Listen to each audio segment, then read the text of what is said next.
오늘은 이 요한일서 3장 4절을 가지고 예배하는 사 시리즈로 죄의 본질에 대해서 우리가 먼저 살펴보도록 하겠는데, 먼저 여러분에게는 영화 한 편을 먼저 잠깐 짤막하게 보여드리고 우리가 설교를 시작하려고 합니다. 우리 잠깐 들어봐 주시면 감사하겠습니다. Do you like what you do for a living?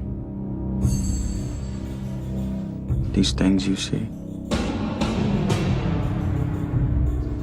You have to wear blinders sometimes. Most times. Detective William Somerset is looking for a way out. You're retiring. 6 more days and you're all the way gone. So how long have you lived here? Too long. Detective David Mills is looking for a way in. We'll be spending every waking hour together from now until the time I leave. I'll show you who your friends and enemies are. Look, I've worked homicide 5 years. Not here.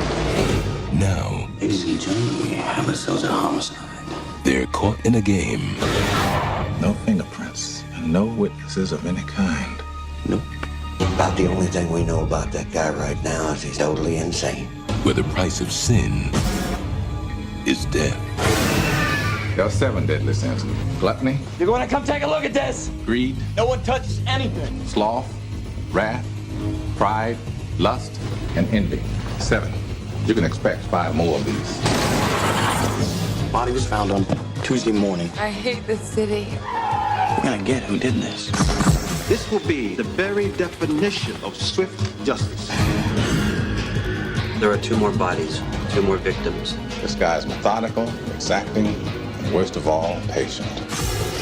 He's laughing at us. He had a gun. He's 2 murders away from completing his masterpiece.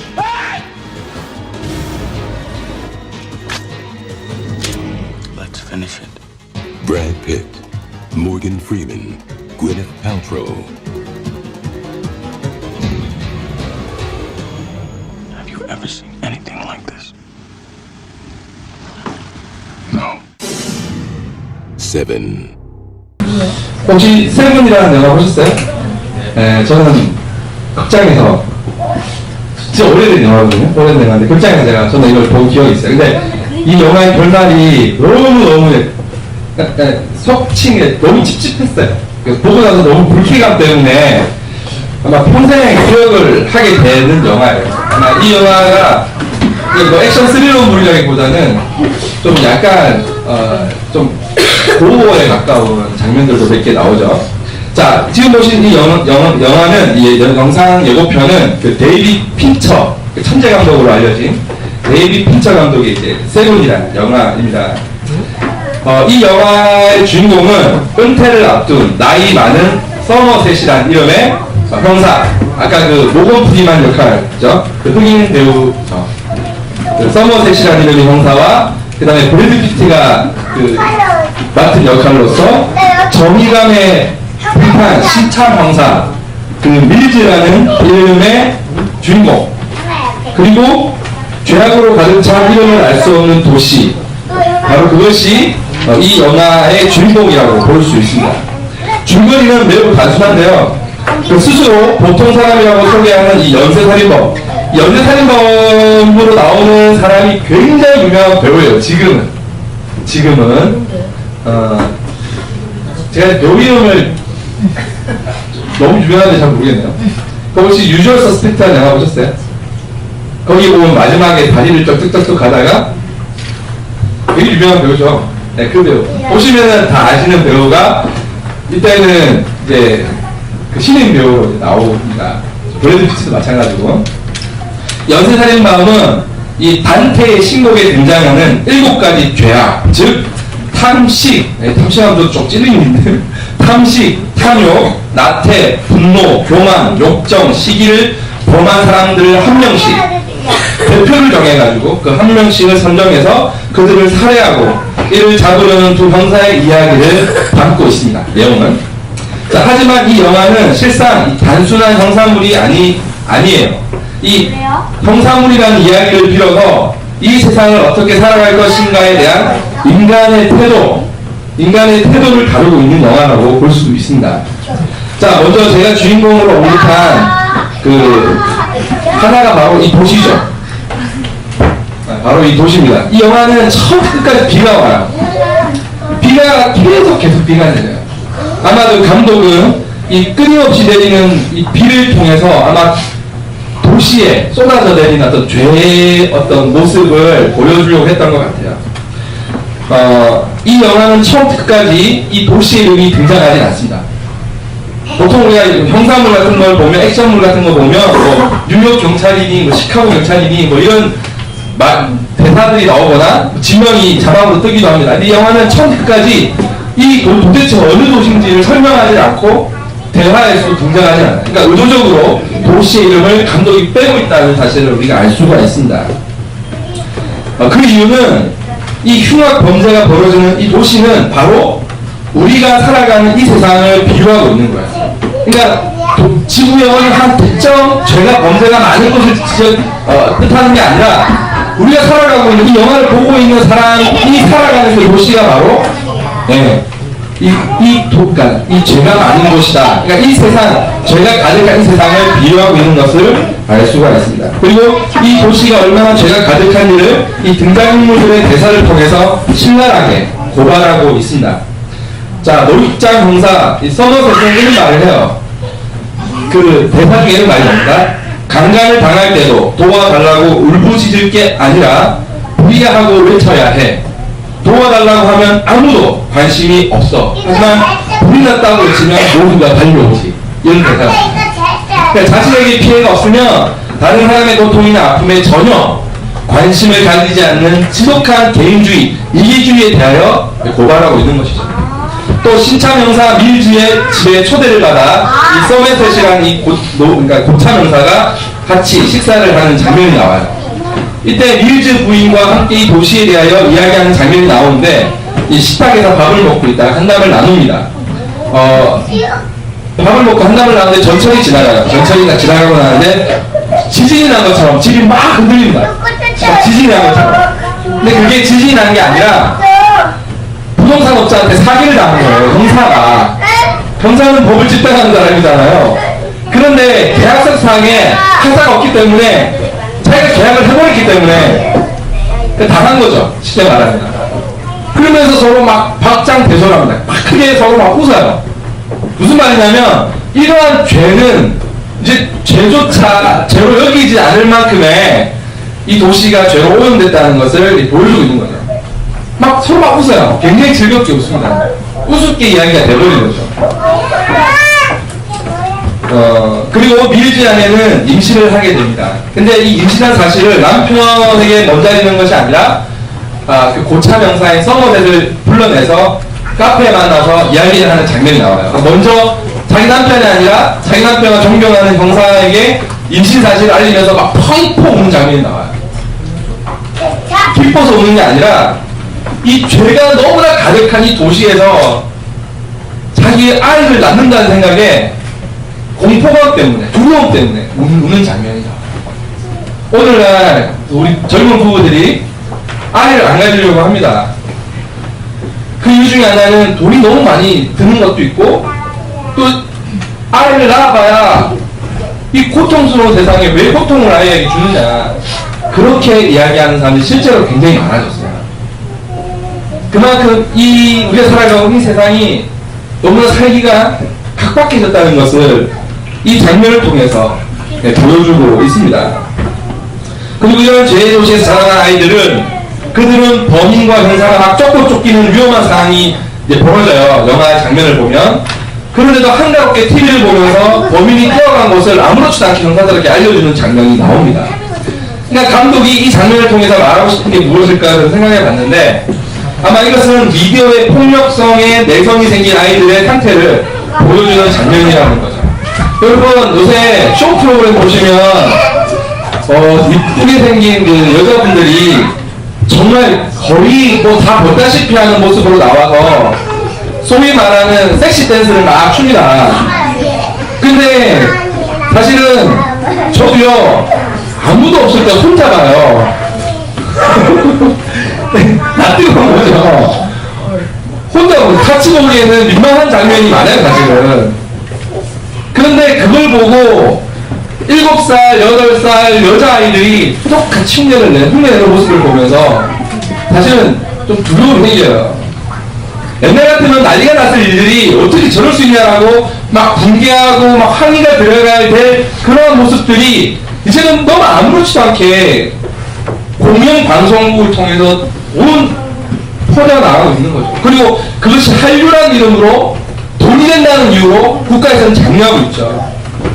그러면서 성범죄율에 대하여 계속 커져만 가는 성범죄율에 대하여 애꿎은, 그죠? 곳에만 사람들이 관심을 가지고 있어요. 그만큼 음란한 세상이 되어가고 있는 거죠. 그러니까 이 미디어가 가지고 있는 이 굉장한 위험성이 이제는 전부 다 만성이 돼가지고 죄를 죄로 여기지 않는 그러한 모습들이 이 장면에서 소개되고 있습니다. 그리고 이 연쇄살인범이 저지르는 7가지 죄죄를 실제 가톨릭에서 금기시하며 가르치는 죄악으로 인간의 죄성을 대변하고 있는 것이죠. 연쇄살인범은 바로 이 죄를 죄로 여기지 않는 죄악의 도시를 깨우기 위해서 이 연쇄살인범이 이 죄를 저지르는 이유예요. 이유가 여기서 소개가 되는데, 너무 죄로 가득한 도시, 사람들이 더 이상 죄를 죄로 여기지 않는 이 도시를 깨우기 위하여 상상할 수 없이 끔찍한 연쇄살인을 저지르는 거예요. 실제로 이 연쇄살인을 통해서 온 도시가 발칵 뒤집어진다. 사람들이 무서워하고 두려워하기 시작을 합니다. 그런데 이제 나중에 이 연쇄살인범이 잡혀요. 잡히면서 이런 대사가 나옵니다. 이 밀즈라는 형사가 당신이 무슨 구원자냐 메시아냐, 당신이 아무리 그렇게 끔찍한 죄를 저질러도 한 달이면 사람들 다 잊어버린다. 정말 그렇죠. 이제 그런 시대가 됐어요. 우리 이제 세월호 사건이 이제 어제로 딱 200일이 됐어요. 아무것도 밝혀진 게 없고, 사실 어떠한 우리가 알고 있는 아주 얇은 지식으로만도 이해할 수 없는 일이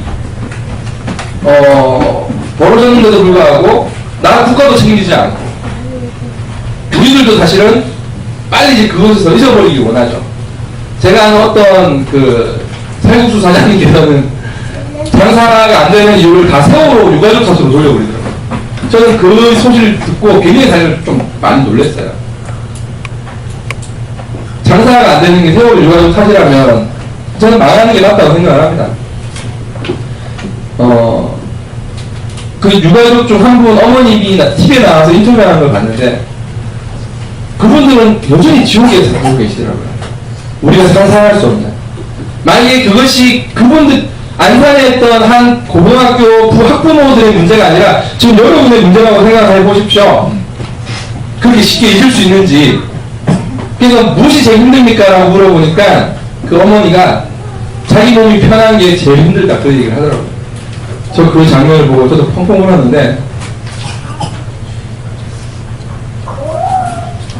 누가 그런 책임을 지죠? 어쨌든 참 쉬운 문제는 아니에요. 다음으로 소개할 주인공은 이 영화의 신참 형사 밀즈라는 형사예요. 그는 아무도 오려 하지 않는, 그러니까 이 도시가 범죄 도시인데 이 도시로는 아무도 오려고 하지 않아요. 아무도 오려 하지 않은 이 범죄 도시에 자질에서 옵니다. 그만큼 이 정의감에 불타는 형사죠. 신참 형사죠. 그 이유를 자꾸 묻는 장면이 나와요. 너 왜 이 도시에 왜 왔냐? 내가 알기로는 이 도시에 오려고 꽤 힘을 쓴 걸로 알고 있는데 왜 왔냐? 근데 뭐 명확하게 내가 이것 때문에 왔습니다라고 말은 안 해요. 그 고참 형사 때문에 당신하고 이유가 같다, 이런 식으로 대답을 합니다. 근데 우리가 충분히 추론할 수 있죠. 그런 이 범죄 도시를 정화시키고 싶은 강한 정의감에 사로잡혀 있는 열혈 형사인 것이죠. 아마도 이 모습은 노장 형사, 이 서머셋의 젊은 시절과 같았을 거라고 추측이 됩니다. 하지만 영화 막판에 이 밀즈라는 형사가 오히려 자기가 살인자가 됩니다. 그러니까 이 영화는 뭐 옛날 아주 오래된 영화니까 스포일러가 있어도 이해를 하세요. 뭐 찾아서 보실 분 안 계시니까. 굉장히 옛날 영화입니다. 근데 이 밀즈라는 형사가 마지막 영화 30분 놔두고는 영화 마지막에 살인자가 돼요. 왜 살인자가 되냐면, 아까, 한번 보여주세요. 예, 또 하나 더. 예, 이 사람, 누군지 알겠죠? 예, 누구지? 스페인? 어쨌든, 이 연쇄살인범이 마지막으로, 그러니까 7가지 죄에 대한 살인이니까, 그러니까 5가지 살인이 나고 그 살인을 추격하는데 범인이 자수를 해요. 자수를 하면서 자기는 2구의 시체를 찾아야 된다고 이야기합니다. 그러니까 7명을 죽여야만 이 연쇄살인이 완성이 되는 거잖아요.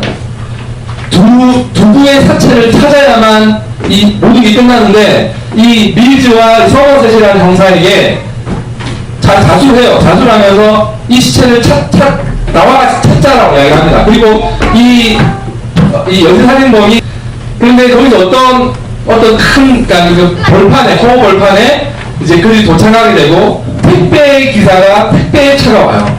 그리고 박스를 하나 배달을 합니다. 그 박스를 이 서머셋이라는 그러니까 이 형사가 열어서 봐요. 그 안에 뭐가 담겨있는지 영화는 말해주지 않아요. 하지만 이 연쇄살인범은 이야기합니다. 저 박스 안에 담겨있는 게 뭔지 아느냐? 저 박스에 담겨있는 건 바로 네가 가장 사랑하는 사람의 머리가 들었다. 그러면 그게 누구냐면 바로 이 밀즈라는 형사의 아내예요.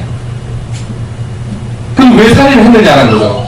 그것은 이 연쇄살인범이 이 밀즈 부부의 모습을 보고 너무나 행복해 보여서 시기했다는 거죠. 그러니까 시기의 죄를 자기가 범했기 때문에 자기가 직접 시기했기 때문에 죽였다는 거예요.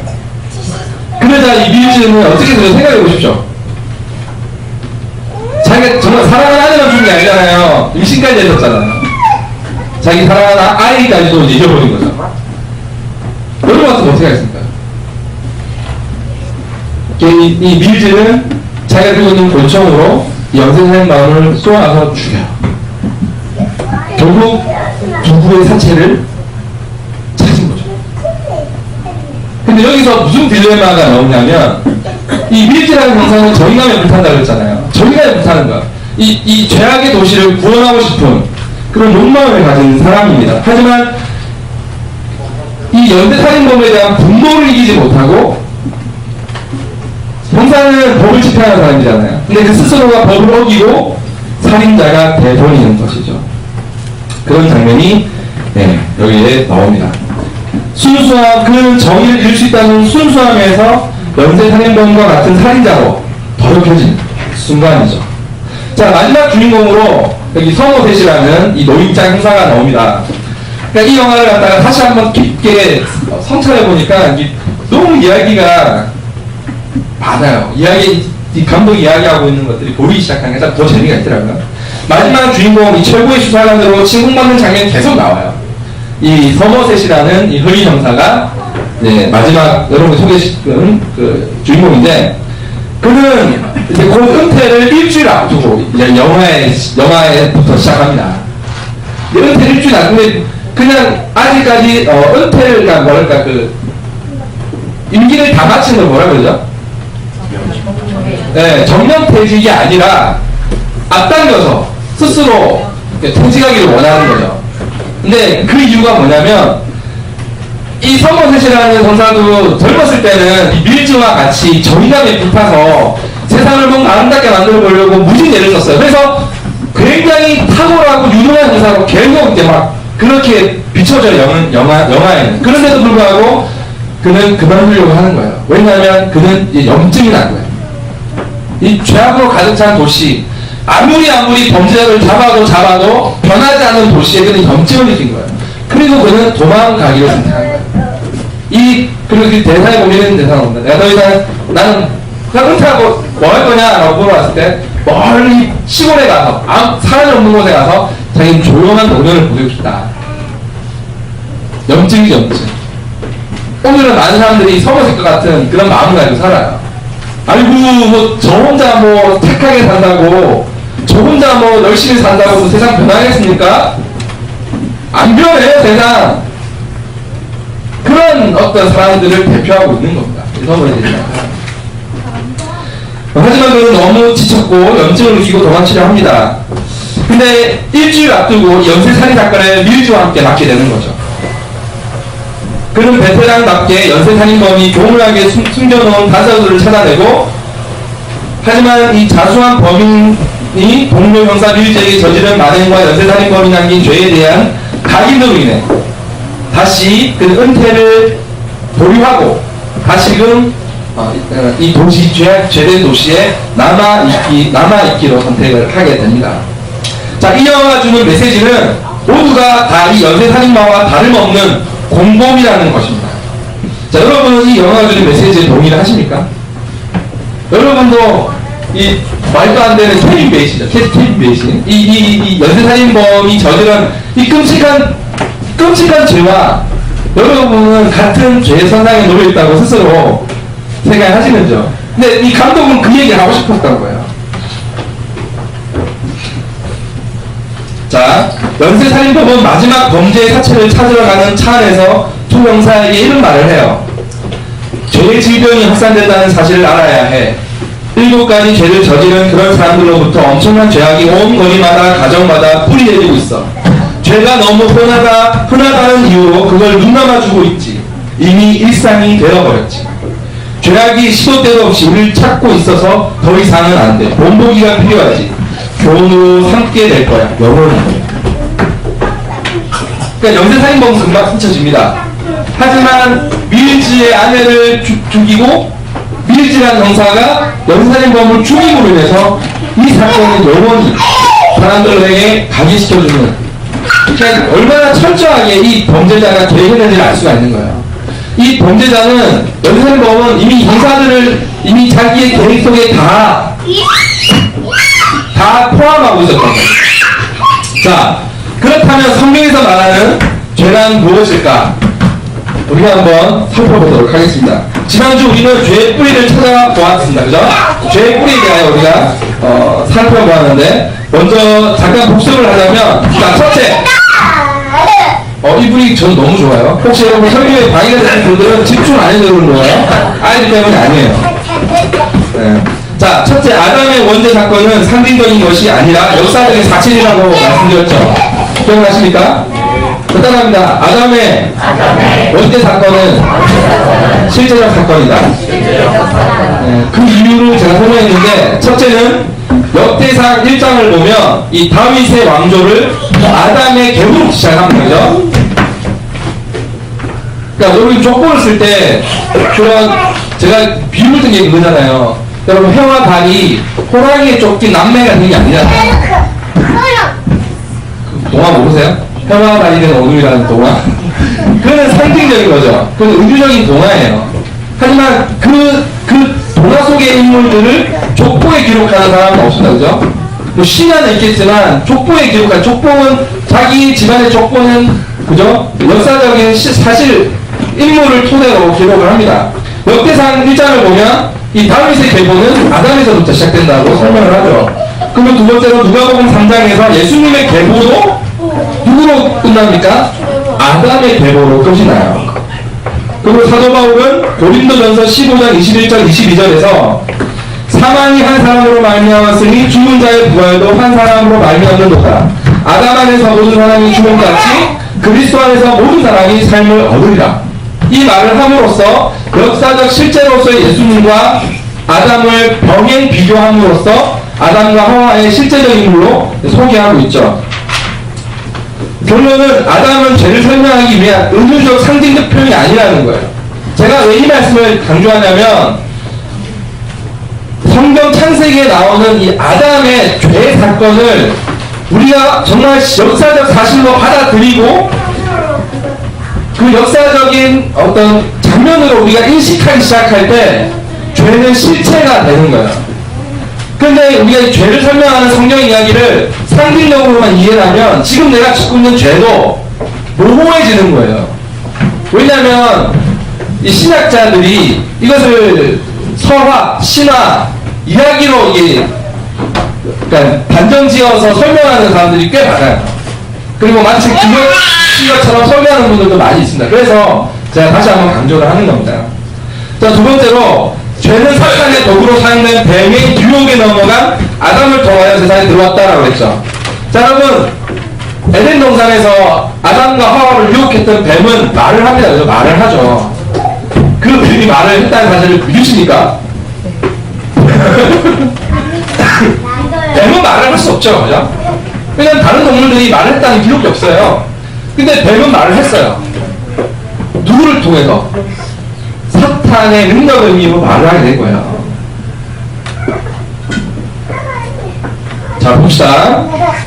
로마서 5장 12절에 보면 이런 연유로 한 사람으로 인하여 죄가 세상에 들어오고 그 죄로 인하여 사망이 왔으니 그리하여 모든 사람이 죄를 지어서 사망이 그 사람이 순달되었느니라. 이 말씀이 또 있고, 그 다음에 이 죄의 사탄, 그러니까 제가 이제 사탄에 대한 따로 시간을 내서 설명을 좀 드린다고 했잖아요. 그러니까 좀 의구심이 있더라도 의문을 가지고 그걸 좀 기다려주시면 감사할 것 같아요. 내용이 굉장히 많아요. 자, 마지막 세 번째로 유혹의 단계를 통해서 인간의 타락한 사실을 우리가 살펴보았습니다. 첫째 단계는 뭐였죠? 기억나세요? 의심. 두 번째, 분노. 세 번째, 불신. 마지막으로 교만의 끝을 이루게 되고 불순종의 죄를 짓게 되죠. 자, 첫째 단계 의심은 하나님을 거역하여 이 중상하는 자, 이 사탄의 말에 귀를 기울여 의심을 하게 됩니다. 두 번째 단계는 하나님의 명령이 자신들에게 부당하게 느껴서 분노하게 되는 거죠. 아니, 왜 하나님 우리에게 먹지 말라고 하신 거야? 이건 부당하다. 이렇게 생각을 하는 거죠. 그리고 세 번째로는 뭡니까? 의심과 분노는 결국 하나님을 불신하게 되는 겁니다. 하나님을 불신하게 되자 그들은 하나님처럼 되려고 욕망에 사로잡히게 되죠. 그리고 그는 교만해져서 죄를 짓게 합니다. 이 죄 단계는 여전히 오늘도 동일하게 우리에게 유효한 사건임을 기억하시면 좋겠습니다. 자, 그렇다면 오늘은 죄의 본질은 무엇인가를 한번 살펴보겠습니다. 이 죄는 어려워요. 쉬운 게 아니에요. 죄 문제가. 이거 쉽게 생각하면 우리가 왜 쉽게 죄를 짓냐면 우린 죄를 너무 쉽게 생각을 해요. 그래서 죄가 무엇인지를 우리가 분명히 알아야 죄를 다룰 수가 있어요. 자, 죄의 정의 한번 살펴볼게요. 죄의 사전적 의미는 범법과 인정된 도덕적, 종교적, 사회적 법률의 위반입니다. 하지만 영화 세븐을 통해서 우리가 살펴보았지만 세상의 법을 이용한 죄들이 굉장히 많아요. 왜냐하면 이 세븐, 이 7가지 죄 중에 하나가 뭐냐면 그 탐욕이에요. 그래서 변호사를 죽여요. 여러분, 변호사는 무엇을 상징합니까? 정의를 상징하잖아요.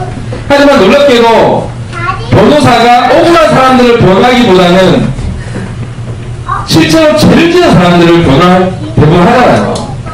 물론 이 변호사가 죄의 유무를 가려야 하지만 요즘에는 이 돈만 많으면 계속 무전유죄, 유전무죄라는 말이 나오잖아요. 그러니까 법을 가지고 법을 어기는, 우리 변호사 사무실에 또 일하고 계신 분이 계시긴 하지만 그래서 이 변호사를 뭐 표현이와 이렇게 막 비교를 하시는 분들이 있더라고요. 그러니까 그러니까 풀어주는 역할을 법조인이 하고 있는 건 사실이에요. 그래서 이제 이 세븐이라는 영화에서는 변호사를 굉장히 처참하게 죽여요. 그러니까 이 죄의 정의라는 것 자체가 이 사전적 의미로서는 사실은 정의하기가 굉장히 힘들다는 거죠. 자, 성경에서도 죄로 가장 많이 표기되는 이 단어가 있는데, 됐어요. 단어가 있는데 그게 하타테라고 합니다. 히브리어로. 헬라어로는 아마 여러분들도 들어봤을 거예요. 하마르티라는 단어를 사용을 하는데 이 말은 표적에서 빗나간 상태라는 뜻이에요. 그러니까 화살을 쏘는데 관용에서 벗어나서 다른 곳에 화살이 꽂히는 것 같다가 죄라고 이야기를 했다는 거예요. 자, 이 말은 무슨 뜻입니까? 하나님의 뜻에 합당한 삶이 아니라 하나님의 뜻에 벗어나는 상태가 다 뭐라고요? 죄라는 거죠. 여러분, 우리가 보통 교회를 다니면서 어떤 생각을 하죠? 죄 짓지 말아야겠다, 착하게 살아야겠다, 이런 생각을 합니다. 여러분, 그거는요, 굳이 교회 안 다녀도 저기 뭐 스님분들 이야기를 합니다. 모든 세상의 종교는 다 사랑을 하고 살아라고 이야기를 해요. 그런데 기독교에서 성경에서 말하는 죄의 기준은 더 엄격하다는 거죠. 하나님의 뜻 밖에 있는 모든 것이 사실은 다 죄라는 거예요. 그러면은 무엇이 선입니까? 착하게 사는 게 선이 아니에요. 무엇이 선이죠?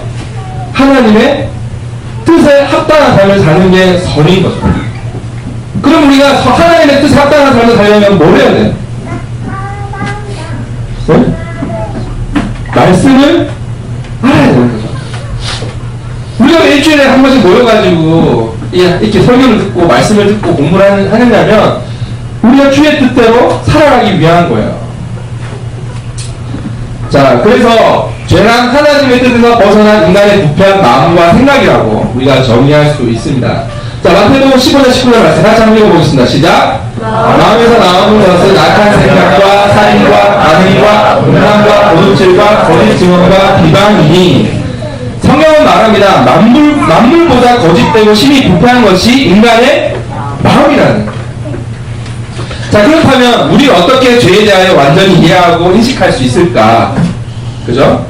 그것은 오직 율법의 빛과 복음의 빛 아래서 온전히 조명될 때 우리는 죄를 분별하고 구분할 수 있게 되는 겁니다.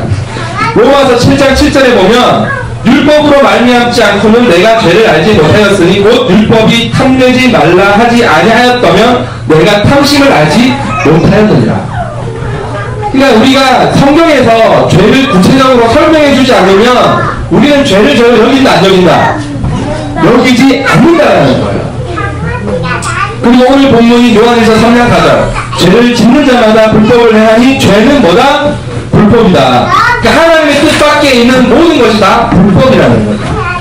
그러므로 우리는 이웃을 대적하는 죄를 포함하여 모든 죄가 궁극적으로 결론적으로 누구를 대적하는 행위? 하나님을 대적하는 행위가 되는 거예요.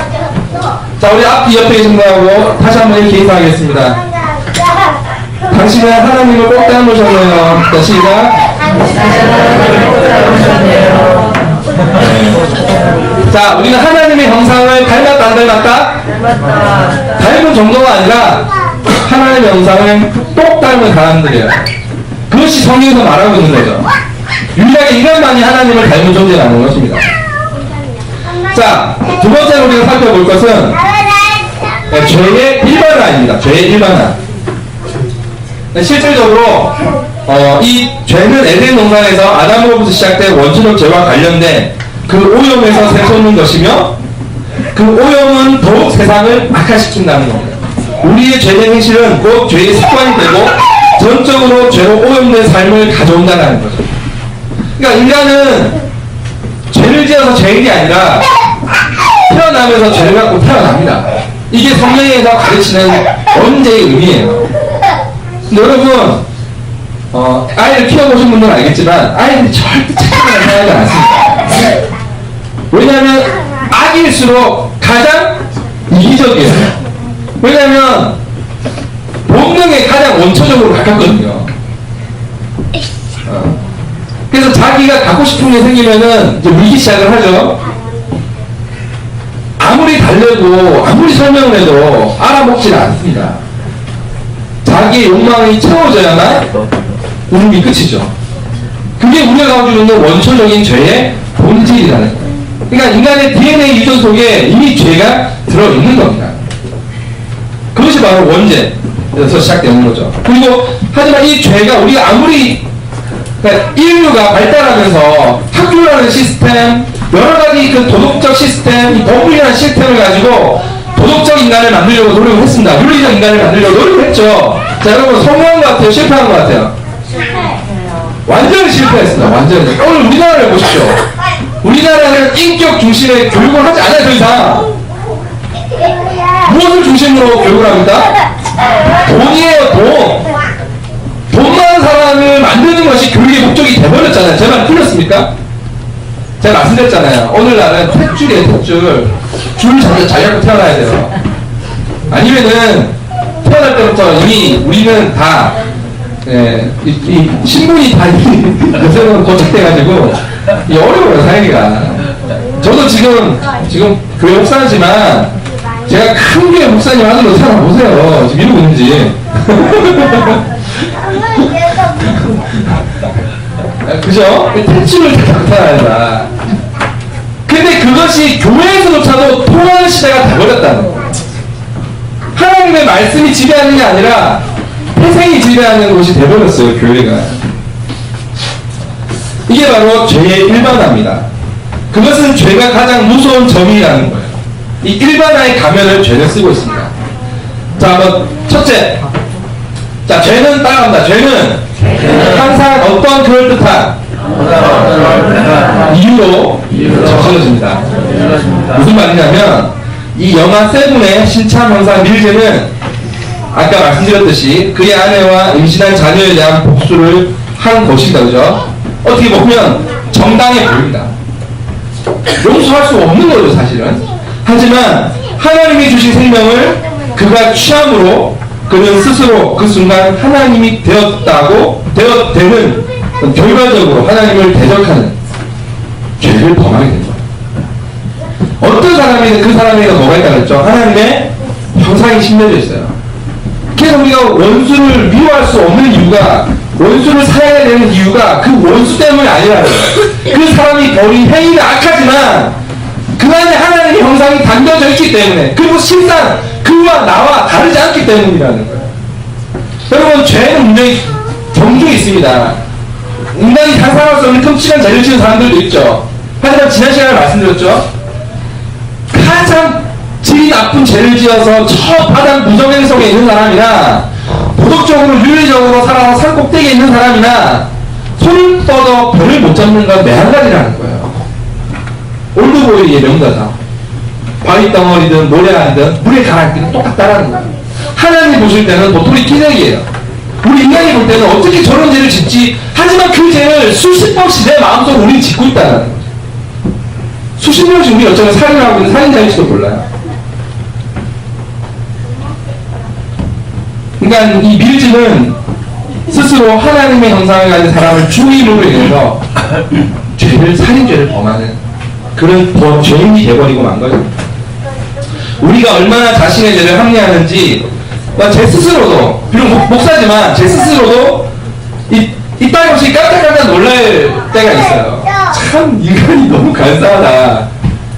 나도 어쩔 수 없구나. 어쩔 수 없죠. 뭐 목사라고 뭐 하나님은 아니잖아요. 예수님도 아니잖아요. 인간일 뿐입니다. 말씀을 가르치는, 그래서 좀 더 말씀대로 살려고 노력해야 되는 사람일 뿐이지 여러분과 똑같은 죄인일 뿐이죠.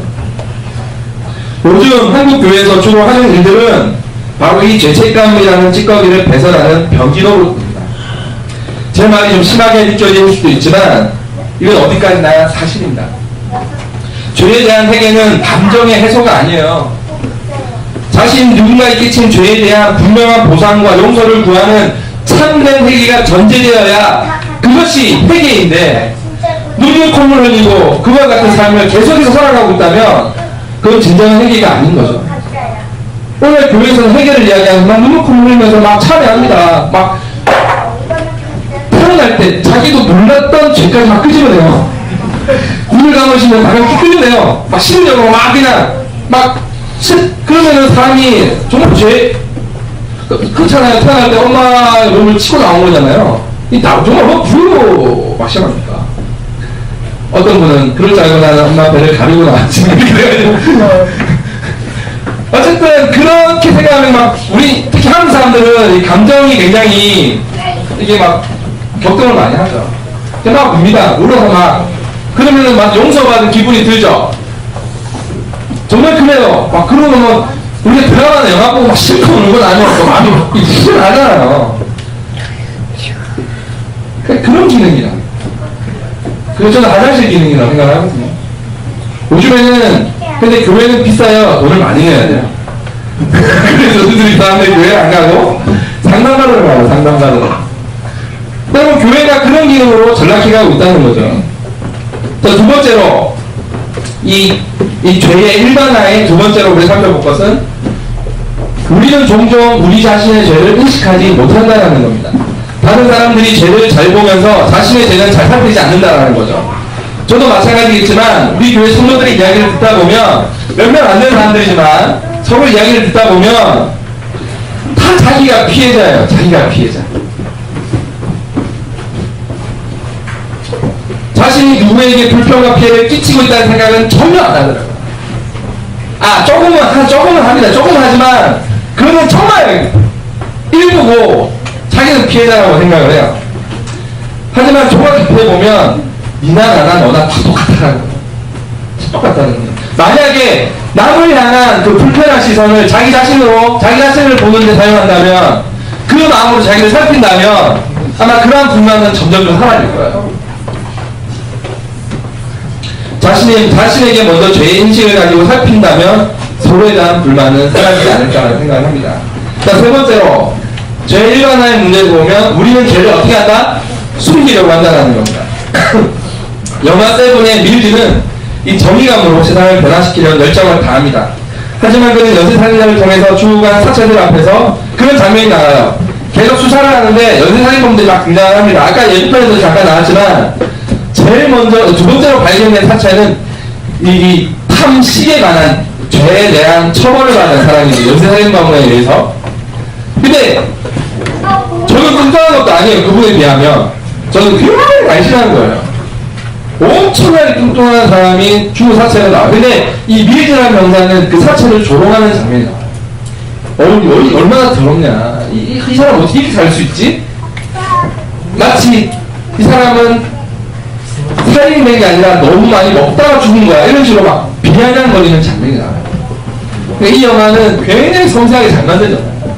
이 밀즈라는 이 정의감에 불타는 형사조차도 실제는 그 정의감이라는 게 상대적이라는 거예요. 사람의 살인을 당해서 죽은 그 처참하고 불쌍한 한 인생을 가지고 뚱뚱한 이유로 그 편견을 가지고 그 사체를 조롱하는 모습을 통해서 얼마나 이 죄성에 대하여 우리가 인식하지 못하는지가 나오는 거죠. 그리고 그 막 조롱하는 장면이 나옵니다. 정작 자신의 아내가 죽음을 알게 되자 그는 정의를 위해서가 아니라 자신의 정의감을 채우기 위한 자기 만족을 위해 일했다는 것이 드러나죠. 극단적으로.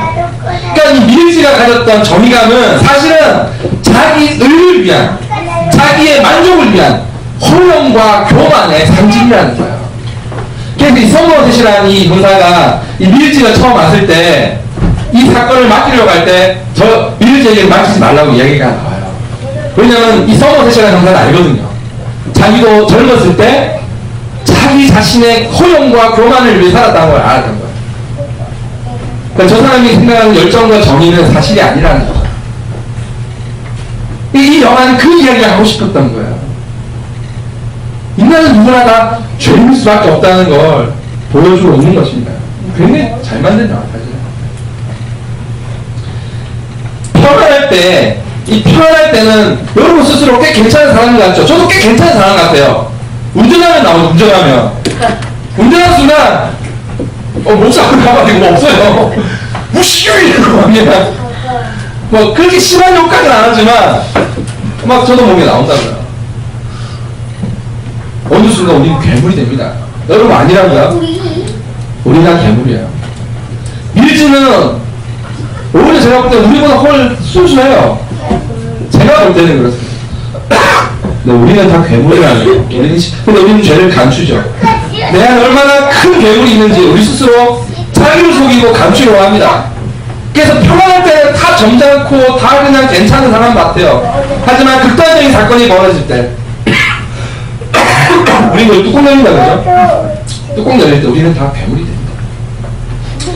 자, 결론입니다. 여러분도 혹시 이 사진의 내용을 알고 계십니까? 한번 보겠습니다. 예, 혹시 아세요? 이 뉴스를 듣고 저는 이제 페이스북을 통해서 접하게 됐는데, 저는 너무 화가 났어요. 이게 뭐냐면, 같은 아파트 단지 내에 임대 아파트가 있어요. 그 이명박 정부 때 만든 거죠. 그러니까 하여튼 정치를 너무 잘못했어요.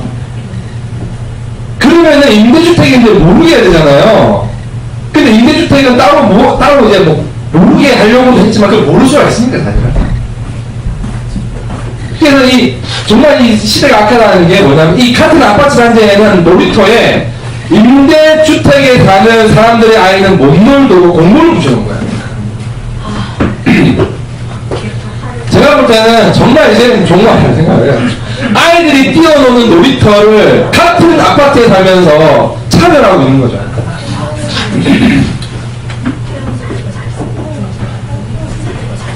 저는 너무 저 페이스북에 글을 남겼어요. 별 할 말이 없다. 페이스북에 글을 남겼는데 또 하나의 사연을 보겠습니다. 이거는 어저께 있었던 거죠. 뭔지 아세요 혹시?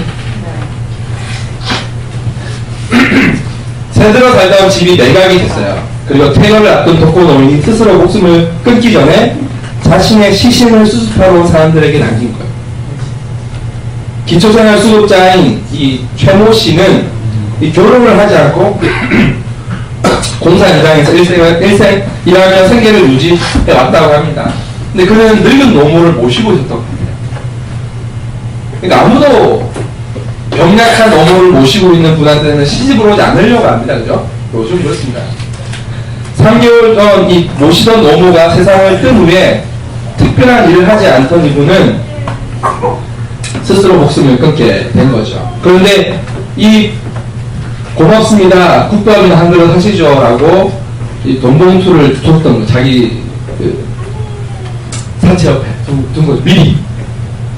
그리고 이분은 이 밖에도 자신의 장례비로 추정되는 100여만 원과 전기수도요금 고지서와 이에 해당하는 돈도 팍팍한 새 돈으로 딱 봉투에 넣어서 같이 뒀다고 합니다.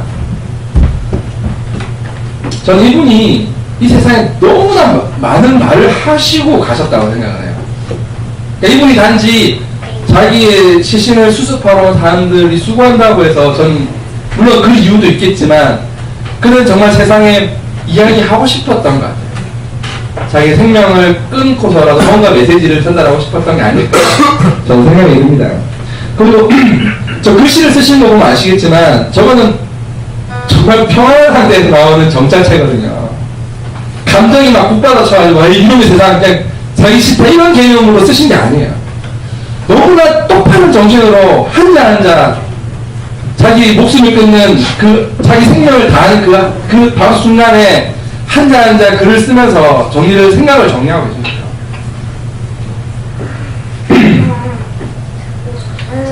자신은 이 세상에 관심 밖의 인생을 살아왔던 겁니다. 아무도 그의 인생에 관심이 없었던 거죠. 하지만 그는 마지막까지 타인에게 배려하는 마음으로 살아왔다라고 이야기하고 싶었던 건지도 모르는 거죠. 여러분 수백억 수천억 들여 호화철랑한 교회 건물을 짓고 있습니다. 저희 교회 옆 동네에도 수천억의 건물이 지어져 있습니다. 그리고 그들은 그것을 하나님의 은혜라고 이야기를 하고 있죠. 지난주에 들은 또 하나의 좋은 소식은 큰 교회 건물을 지으려고 했던 계획을 수정해서 한 교회가 교회나 이웃에 진리 없는 어려운 이웃을 위해서 건물을 매입하고 그들에게 건물을 임대했다라는 이야기를 들었어요. 참 기뻤습니다. 근데 그건 당연한 거죠. 당연한 거. 교회 돈은 여러분 개인의 사적인 돈이 아니고 그건 성도들의 돈도 아니잖아요. 우리는 그것을 누구의 돈이라고 헌금을 하는 거죠? 하나님의 것이라고 헌금하잖아요. 그러면은 누구의 뜻대로 사용해야 됩니까? 하나님의 뜻대로 사용하는 거죠. 그 하나님의 뜻이 뭡니까? 이웃을 사랑하는 거죠.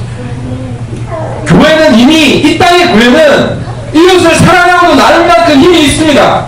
제가 말씀드렸잖아요. 전 세계의 교회가 가지고 있는 재산의 10분의 1만 사용하면 이 지구상의 기아 문제는 끝난다니까요.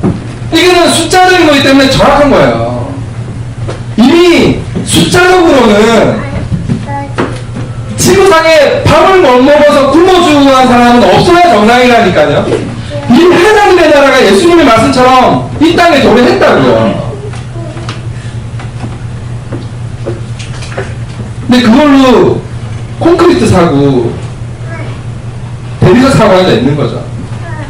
그리고 수억이 되는 그 큰 의리한 교회 간단해서 이웃을 사랑하라고 이야기하고 있는 거죠.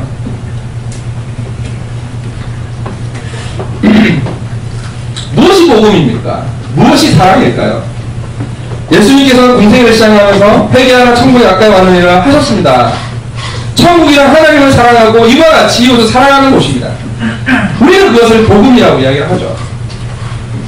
어느 분들은 이 복음이 예수 그리스도를 믿고 천국 가는 거라고 자꾸 이야기하시는데 그거는 예수님이 하신 말씀만 이야기하는 거예요. 한 말씀 하나만 이야기하는 거죠. 예수님이 3년 공생애 때 어떻게 사셨는지를 왜 못 보는지 모르겠어요. 예수님이 고의 건물을 갖고 계셨습니까? 예수님 뭐라고 했습니까? 신발 1개 이상 가지지 말라고 하셨잖아요. 신발을 2개 이상 가지지 말라고 하셨어요. 그러니까 꼭 필요한 것만 가지고 다니라고 말씀하셨어요. 예수님이 그렇게 사셨잖아요. 그리고 그분은 온 인류를 위해서 자기의 몸을 다 찢으셨잖아요. 그것을 우리 사랑해. 그 십자가가 없으면 우리 사랑을 설명할 길이 없다니까요. 어떻게 예수님의 십자가가 아니면 어떻게 사랑, 부모의 사랑? 아니, 부모의 사랑은 더 이상 사랑이 아니에요, 이제. 여러분, 하늘에 가보십시오. 보내는 아이들이 얼마나 많이 붕 떠다니는데. 진짜 우리가 여러분 엄청나게 끔찍한 도시에 살고 있는 거예요, 지금. 근데 그걸 아무도 재론인식하지 못하고 있다. 그래서 복음이 약화되는 겁니다. 죄를 저려하지 않기 때문에. 죄의 본질은 하나님의 뜻에서 벗어난 삶인 것입니다. 교회의 본질은 하나님의 뜻을 구하고 그 뜻대로 살고자 하는 사람들의 모임인 거죠. 하지만 우리는 지금 엄청난 죄를 저지르고 있습니다. 그것은 바로 사랑하지 않는 죄를 우리가 짓고 있는 거죠. 영화 세븐 이 마지막 장면에 이 노장 형사 서머셋의 대사로 이 영화는 마무리가 돼요. 전 이 대사 한마디가 이 영화를 통해서 감독이 작가가 하고 싶은 말이었다고 생각합니다. 어떤 대사를 이야기하냐면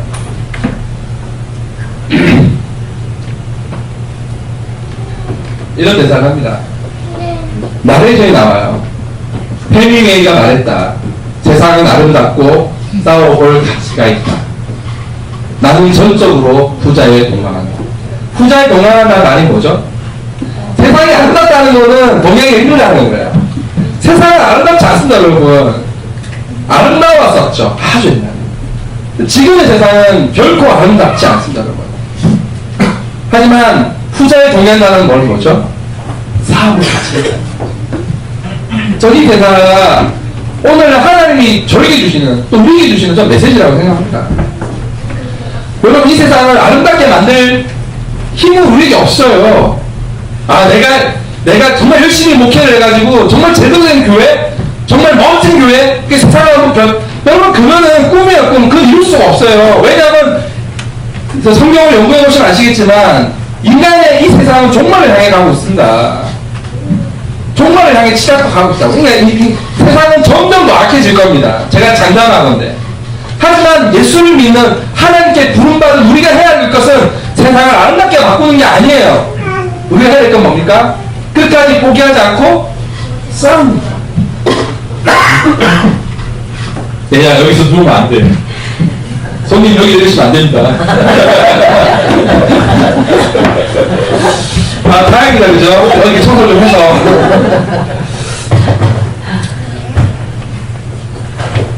비록 이 세상은 죄로 깊이 물들어 있지만 예수 그리스도의 십자가의 사랑으로서 다시 쌓아볼 가치가 있지 않습니까? 여러분 동의하십니까? 자신에게서, 가족에게서, 사회 공동체에서 더 이상 도망치지 맙시다. 어이구 우리 집은 왜 이래? 아니 우리 교회는 왜 이래? 아니 우리 세상은 왜 이래? 왜 이리 시끄러워? 그리고 여러분만의 세계로 도망가지 마세요. 오늘날 젊은 애들이 다 도망갔잖아요. 게임의 세계로 도망가고 엔터테인먼트의 세계로 도망갑니다. 여러분 세상에 죄가 깊어질수록 쾌락과 유흥은 늘어나요. 우리는 거기서 나와야 돼요. 나와서 세상과 싸워야 돼요. 무엇을 가지고? 십자가의 사랑을 가지고. 마지막으로 성경 문장 하나하나 같이 읽고 설교를 마치겠습니다.